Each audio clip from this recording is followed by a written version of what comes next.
Est-ce que vous vous attendiez à une si forte opposition de l'équipe du Zimbabwe? D'abord, nous rendons grâce à Dieu. Oui, bien sûr que les gens qui ne connaissent pas le continent africain peuvent supposer et penser qu'il y a des petites équipes sur le continent africain. Ça fait 6 ans que je le dis et je le répète, je suis sur le terrain depuis 6 ans. Avec cette équipe du Sénégal, on a joué un petit peu partout et je peux vous dire que partout où vous allez aujourd'hui sur le continent africain, tout le monde s'organise, les entraîneurs progressent, les entraîneurs africains, les joueurs africains progressent. La FIFA donne la possibilité aux fédérations de mettre des centres techniques, donc il n'y a plus de petites équipes. Donc si vous me demandez, posez la question, est-ce que je m'attendais à une adversité, je vous dirais que tous les matchs ici en Afrique seront difficiles, seront disputés. Et voilà, je crois que ce qu'il faut retenir sur ce match-là, c'est que malgré nos absences, on a pu empocher les 3 points à force de détermination, à force de ne pas abdiquer. Je félicite vraiment nos garçons.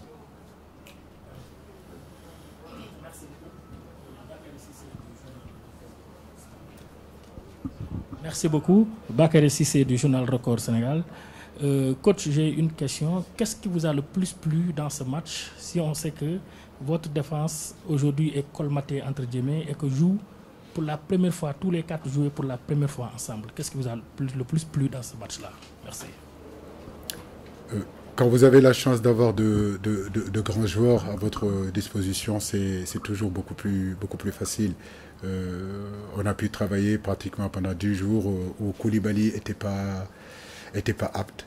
Koulibaly est venu nous rejoindre, je crois, dans le groupe juste 3 jours avant qu'on arrive. Donc l'axe central, comment dirais-je encore, Abdou Diallo et Pape Abou Cissé, Mbaye et Touré ont travaillé pratiquement pendant 1 semaine. Dans ma tête, je pensais que Kouli ne serait pas apte en réalité contre le Zimbabwe, mais je ne pensais pas que c'était le Covid qui allait le toucher. Donc dans notre tête, on avait déjà anticipé cet axe-là, on les avait laissés travailler ensemble, cette défense-là. Donc ils ont créé quelques automatismes. Je pense que dans l'ensemble, ils ont su gérer quand même les attaquants du Zimbabwe, même s'il y a eu quelques erreurs. Je pense que Abdou Cissé, c'est un très bon défenseur. Aujourd'hui, sur les duels aériens, il nous a sorti pas mal de ballons, il pouvait en marquer aussi. Abdou Diallo, c'est un garçon très intelligent dans l'anticipation aussi, même si par moment il manque un petit peu de concentration. C'est des choses qu'il faut améliorer. Je suis très content d'Ibrahim Mbaye aussi et de Balotour ici, du travail qu'ils ont fourni.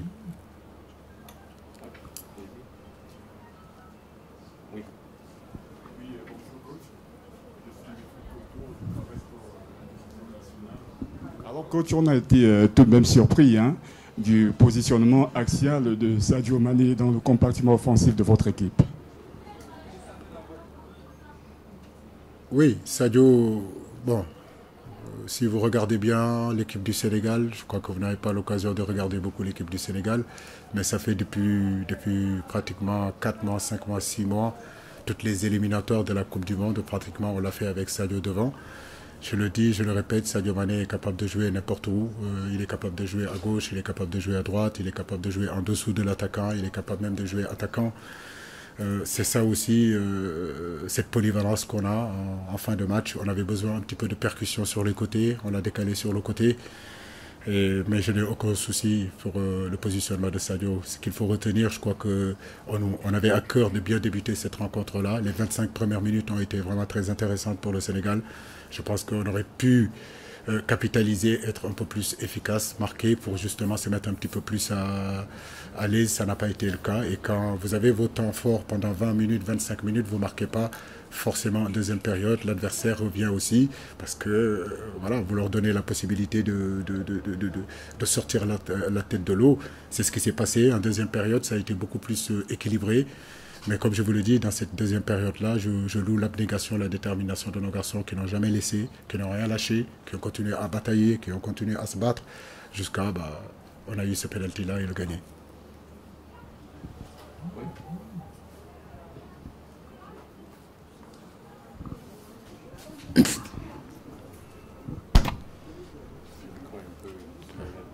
Bonjour coach, c'est Lamine Mandian Diédhiou. journaliste au quotidien Stade. Je vais prendre le contre-pied de Bakary. Je vais vous demander qu'est-ce qui nous a pas plu, qu'est-ce qu'il faudra améliorer pour la prochaine sortie contre la Guinée, qui est une équipe peut-être de niveau supérieur au Zimbabwe. Non, il y a eu de très bonnes choses sur le match d'aujourd'hui. Maintenant, comme je dis, il faut continuer à travailler. C'est une nouvelle charnière. Ce qu'il faut retenir quand tu es défenseur, c'est que tu n'as pas pris de but. Et quand tu es défenseur et que tu n'encaisses pas de but, mentalement et moralement, c'est bien. J'ai été défenseur, je sais de quoi je parle. Mais je veux dire, il faut continuer à travailler. Les automatismes ne se feront pas du jour au lendemain. Ça, on en est conscient. Mais c'est des joueurs de haut niveau qui sont capables aussi de s'adapter. On va continuer à travailler.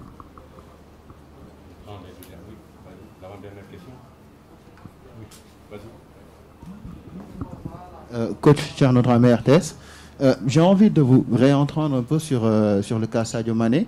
Il a été bon, mais vous avez joué avec une équipe fortement remaniée, 6 joueurs qui n'avaient jamais disputé de CAN, un banc peu fourni à cause du contexte.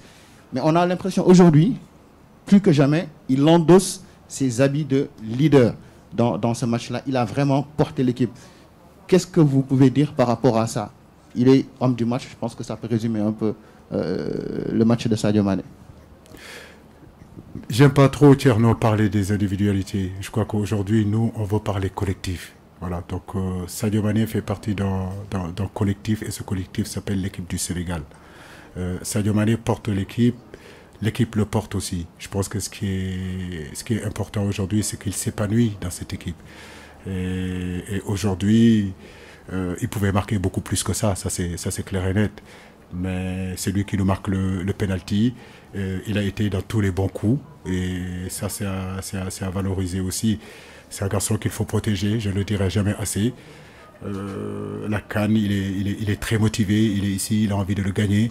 L'équipe du Sénégal a envie de le gagner. On prie Dieu qu'il ait la santé, qu'il continue à travailler, qu'il continue à faire les efforts qu'il fait pour l'équipe et que l'équipe aussi continue à faire des efforts pour lui. Et je crois que c'est le chemin qu'il faut prendre pour y aller. Il ne faut pas mettre la pression seulement sur un joueur ou 2 joueurs, mais essayer de protéger nos joueurs pour qu'ils puissent être vraiment dans de meilleures positions dans les matchs les plus difficiles. Mais je le félicite, mais je félicite surtout, Thierno, l'ensemble de l'équipe nationale du Sénégal. Enfin, une femme. Félicitations, coach. J'aimerais bien avoir votre impression par rapport à ces nouveaux joueurs qui viennent de jouer leur premier match de phase finale de Coupe d'Afrique des Nations. Et si l'on peut avoir également quelques informations concernant les joueurs qui étaient restés à Dakar. Pardon, j'ai pas entendu. La deuxième question. Ouais. Des informations par rapport aux joueurs qui sont restés à Dakar. Qui sont restés à Dakar. Oui, il y a Alfred Gomis qui est venu nous rejoindre. Loum est arrivé hier. Nous espérons récupérer Bamba aussi et Mamcham. Je pense que d'ici demain ou après-demain, on aura 2 ou 3 joueurs qui viendront nous rejoindre. La prestation des joueurs qui sont là, comme je le dis, l'équipe du Sénégal aujourd'hui, c'est un groupe. C'est un groupe aujourd'hui de 23, de 24, peut-être même 50 joueurs. Je chemine avec ces joueurs-là depuis pratiquement 5 ans, 6 ans.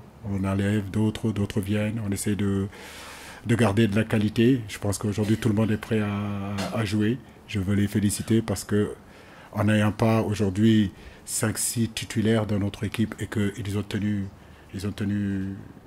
le coup, ils ont été là, ils ont fait leur job comme il se devait.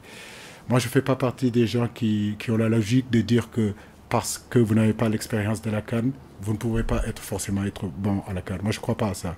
Et j'ai l'impression que des gens il y a eu un débat qui a été posé sur ça. Il part avec 17-18. Je crois que Bakary, c'est toi qui avais écrit ça. Mais rappelle-toi, en 2002, quand on y allait, il y en avait combien qui avaient fait la CAN? Il y en avait peu.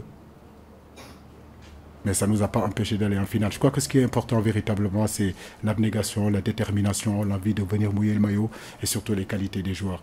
Après, l'expérience, c'est avec le temps. Voilà. Koulibaly, quand il venait, il n'a jamais fait sa CAN. Donc, je pense que ce qui est important aujourd'hui, c'est tirer dans le projet où nous sommes et que chacun essaye de travailler pour contribuer au développement de l'équipe.